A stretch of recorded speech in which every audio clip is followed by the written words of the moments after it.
উনি খুব ভালো মানুষ ছিলেন। উনি ইন্তেকাল করার জন্য দেশ এবং জাতির জন্য এটা খুব দুঃখজনক। তো উনি দলের পক্ষ থেকে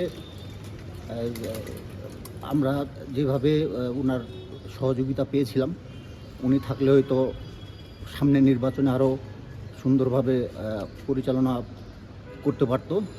আমরা ওনার জন্য দোয়া করব, উনি যেন বেহেশত নসিব হন এবং আল্লাহ যেন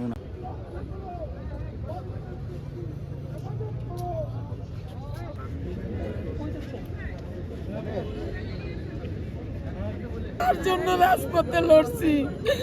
আমাদের মাথার অভিভাবক ছিল সে, আমাদের রাজনীতির মাথার অভিভাবক ছিল সে। আজকে আমাদের মা দুনিয়ার থেকে চলে গেছে তার জন্য। আল্লাহ, তুমি কেন ওর মারে নিয়ে গেলে? তার আগে তুমি আমাদেরকে নিয়ে যাইতো।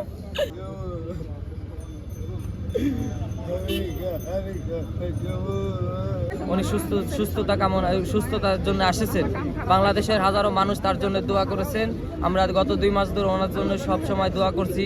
আমরা নামাজ পড়ে শুক্রবারে নামাজ পড়ছি। আমাদের মসজিদে, অনেক মসজিদে ওনার জন্য দোয়া করা হচ্ছে, কিন্তু আজকে আমরা কিছুই বলার নেই। আজকে আমরা শুনতে পারছি উনি মারা গিয়েছে।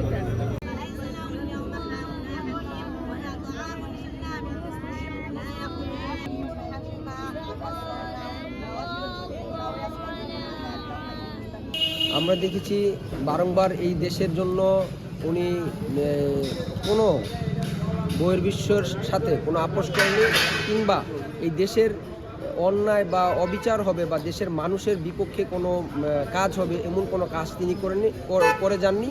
তিনি এই দেশের মানুষের জন্য সবসময় করে গিয়েছেন এবং এই দেশের মানুষ তাকে